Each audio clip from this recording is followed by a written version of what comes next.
Seção 2 do pedido. Artigo 322. O pedido deve ser certo. Parágrafo 1º. Compreende-se no principal os juros legais, a correção monetária e as verbas de sucumbência, inclusive os honorários advocatícios. Parágrafo 2º. A interpretação do pedido considerará o conjunto da postulação e observará o princípio da boa-fé. Artigo 323.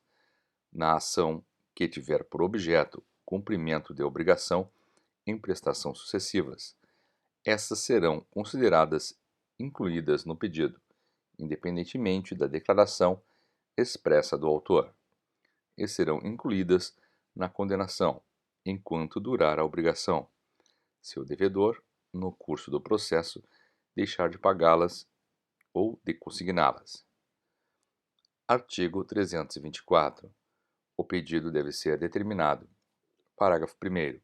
É lícito, porém, formular pedido genérico, inciso 1, nas ações universais, se o autor não puder individuar os bens demandados.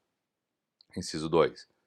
Quando não for possível determinar desde logo as consequências do ato ou do fato. Inciso 3º. Quando a determinação do objeto ou do valor da condenação depender de ato que deva ser praticado pelo réu. Parágrafo 2º. O disposto neste artigo aplica-se à reconvenção. Artigo 325. O pedido será alternativo, quando, pela natureza da obrigação, o devedor puder cumprir a prestação de mais de um modo. Parágrafo único. Quando, pela lei ou pelo contrato, a escolha couber ao devedor, o juiz lhe assegurará o direito de cumprir a prestação de um ou de outro modo, ainda que o autor não tenha formulado pedido alternativo. Artigo 326. É lícito formular mais de um pedido em ordem subsidiária, a fim de que o juiz conheça do posterior quando não acolher o anterior. Parágrafo único. É lícito formular mais de um pedido alternativamente, para que o juiz acolha um deles. Artigo 327. É lícita a acumulação em um único processo contra o mesmo réu de vários pedidos, ainda que entre eles não haja conexão. Parágrafo 1º. São requisitos de admissibilidade da acumulação que, inciso 1, os pedidos sejam compatíveis entre si.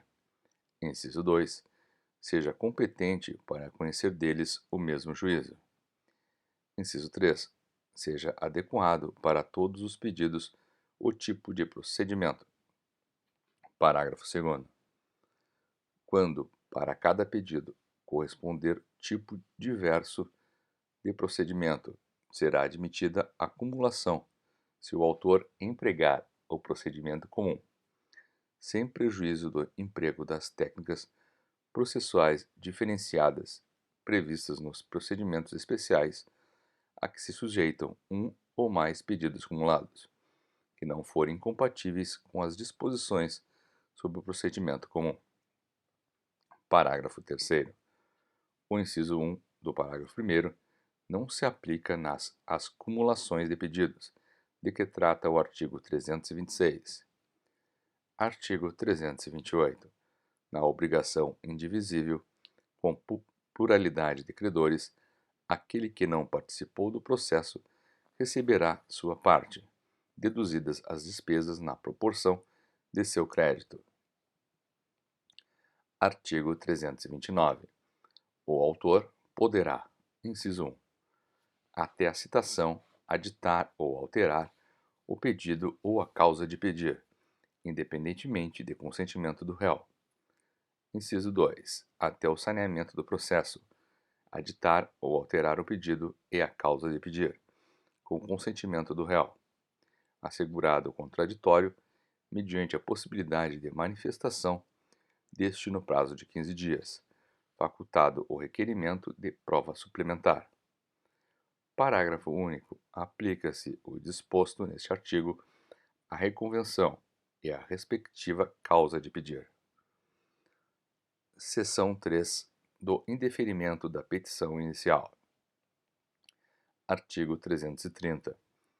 A petição inicial será indeferida quando, inciso 1, for inepta, inciso 2, a parte for manifestadamente ilegítima, inciso 3, o autor carecer de interesse processual, inciso 4, não atendidas as prescrições dos artigos 106 e 321. Parágrafo 1º. Considera-se inepta a petição inicial quando, inciso 1, lhe faltar pedido ou causa de pedir. Inciso 2. O pedido for indeterminado, ressalvadas as hipóteses legais em que o permite o pedido genérico. Inciso 3. Da narração dos fatos não decorre logicamente a conclusão. Inciso 4. Contiver pedidos incompatíveis entre si. Parágrafo 2º.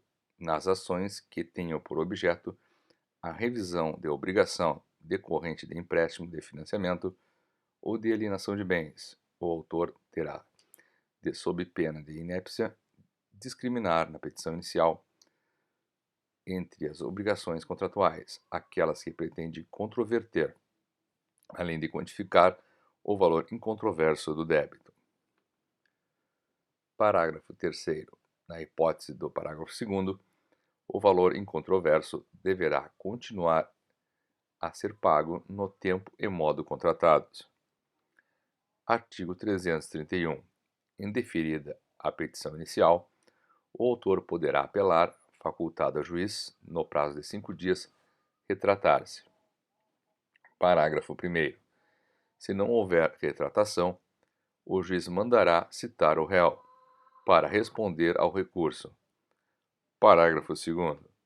Sendo a sentença reformada pelo tribunal, o prazo para contestação começará a correr da intimação do retorno dos autos, observado o disposto no artigo 334.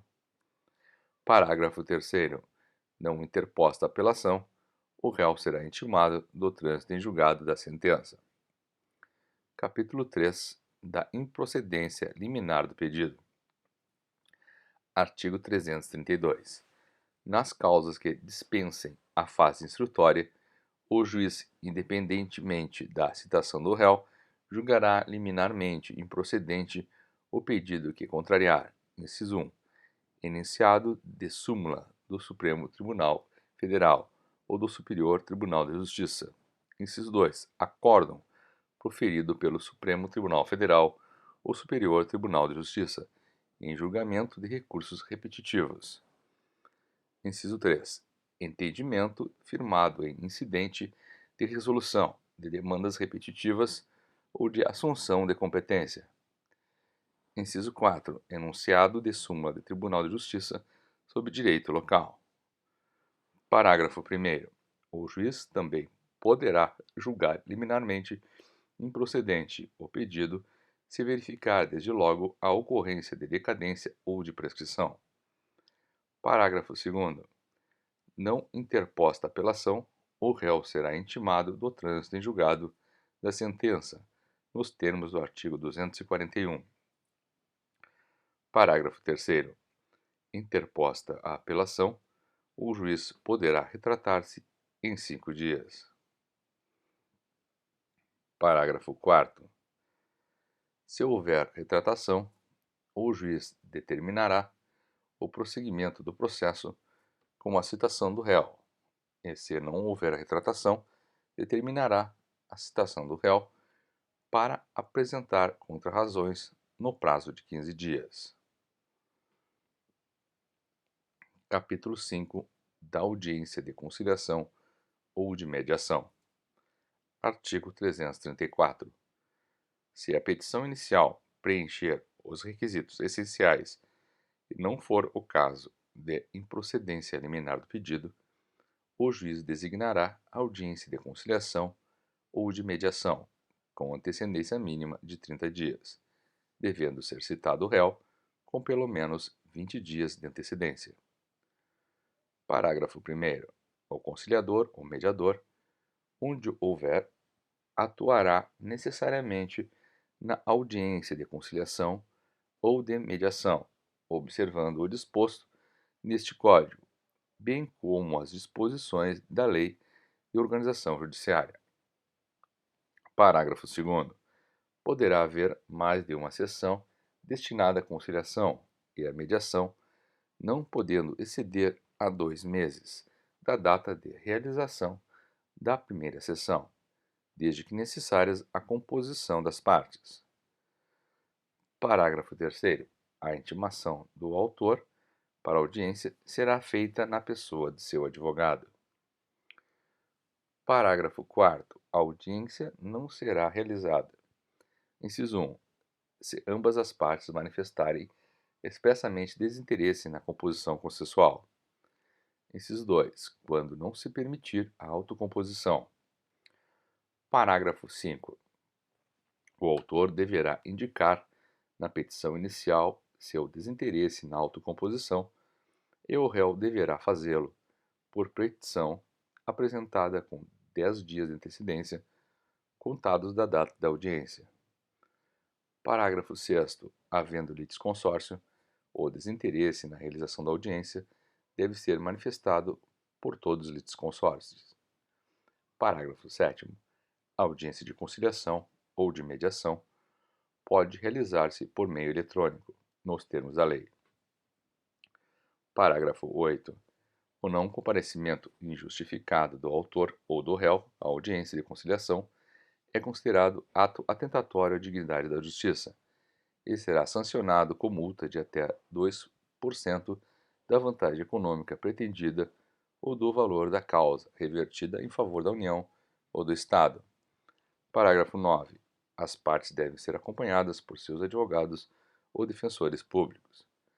Parágrafo 10. A parte poderá constituir representante, por meio de procuração específica, com poderes para negociar e transigir. Parágrafo 11. A autocomposição obtida será reduzida a termo e homologada por sentença.